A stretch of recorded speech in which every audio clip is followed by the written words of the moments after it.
ये आपकी प्रेगनेंसी का 29वां वीक या 29वां हफ्ता है। अब समय आ गया है कि आप आने वाले मेहमान की देख रेख के लिए सभी तैयारियां शुरू कर दें। आप डिलीवरी के बाद आपके और बेबी के काम में आने वाली सभी चीज़ों की व्यवस्था कर लें।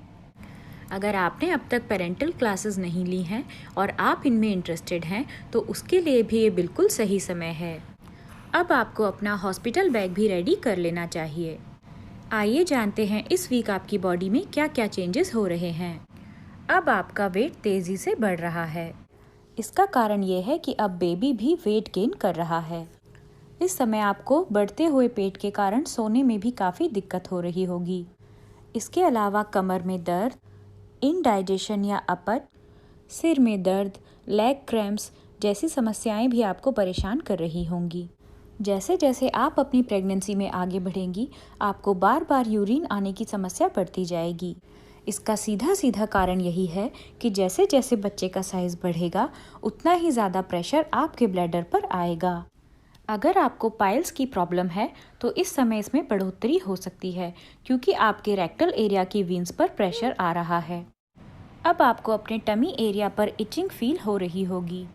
इसका कारण ये है कि स्ट्रेचिंग के कारण आपके पेट की स्किन काफ़ी पतली हो गई है और साथ ही इसमें काफ़ी ड्राइनेस भी आ गई है।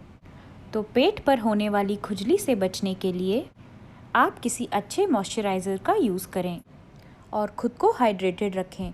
पानी काफ़ी ज़्यादा मात्रा में पीती रहें।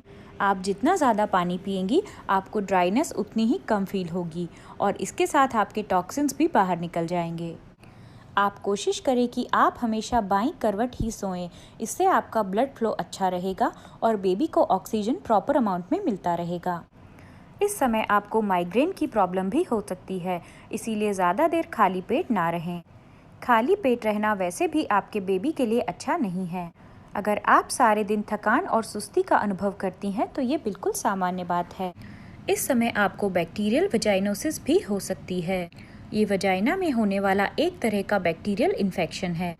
इससे बचने के लिए साफ़ सफाई का पूरा ध्यान रखें और अगर आपको ये प्रॉब्लम हो गई है तो डॉक्टर के बताए अनुसार समय पर दवाइयाँ लेती रहें। याद रखिए, इस समय होने वाला कोई भी इन्फेक्शन आपके प्री टर्म डिलीवरी का कारण बन सकता है।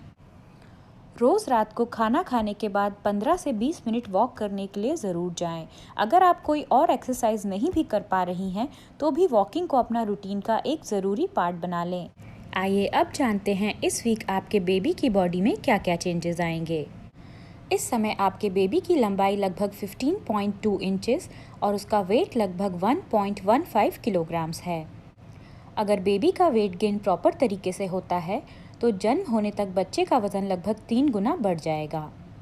इस समय बच्चा आपके पेट के अंदर वो सभी चीज़ें कर रहा है जो उसे बाहरी दुनिया में सरवाइव करने के लिए ज़रूरी हैं, जैसे सांस लेना, निगलना, हाथ पैरों की कसरत इत्यादि। अब बच्चा इतना बड़ा हो गया है कि हो सकता है कभी आपको अपने पेट पर उसके हाथ या पैर का उभार भी दिख जाए। अब बेबी के ब्रेन में तेज़ी से न्यूरॉन्स का फॉर्मेशन हो रहा है।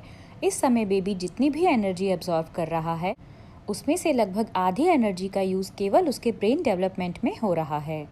इस समय बच्चे की बोन्स का डेवलपमेंट भी हो रहा है, उसकी हड्डियाँ मजबूत हो रही हैं।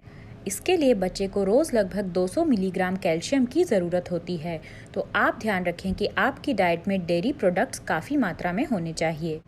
इस समय टमी पर हाथ रखकर बच्चे की हलचल को महसूस किया जा सकता है और इस समय आप लगभग रोज़ अगर कोई संगीत सुनती हैं जिसे आपके साथ बच्चा भी सुन रहा है तो बहुत मुमकिन है कि पैदा होने के बाद वो इस संगीत को पहचान लेगा।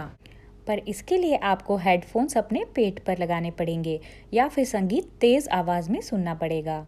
अब जैसे जैसे आपकी प्रेगनेंसी आगे बढ़ेगी, बच्चे के मूवमेंट्स में कमी आती जाएगी। इसका कारण ये है कि बेबी तेज़ी से ग्रो कर रहा है और अब उसे घूमने के लिए उतनी जगह नहीं मिलती। इस समय बच्चे के बाल और नेल्स भी तेज़ी से बढ़ रहे हैं। आइए जानते हैं इस वीक आपको किन किन बातों का ध्यान रखना है। सबसे पहली बात जो अब तक शायद आपको याद हो गई होगी कि आपको एक प्रॉपर डाइट लेनी है।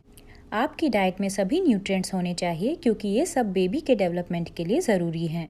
डॉक्टर की सलाह लिए बिना किसी भी तरह की दवाई ना लें। रूटीन चेकअप्स के लिए ज़रूर जाएं। आपको खुद को हमेशा हाइड्रेटेड रखना है। थोड़े थोड़े समय में रेस्ट लेनी है। कैफीन या और कोई भी नशीले पदार्थों से दूर रहना है। अपने माइंड और बॉडी को रिलैक्स करने के लिए थोड़ा बहुत योगा, मेडिटेशन या कोई भी हल्की फुल्की एक्सरसाइज करनी है। बेबी के अराइवल की तैयारियां करनी हैं और सबसे ज़रूरी बात कि खुश रहना है। आई होप कि आपके प्रेगनेंसी की ये जर्नी और आपका बेबी दोनों ही बहुत हैप्पी और हेल्दी हों। अगर आपको ये वीडियो यूज़फुल लगा हो तो इसे लाइक कर दीजिए और मेरे चैनल को सब्सक्राइब कर लीजिए।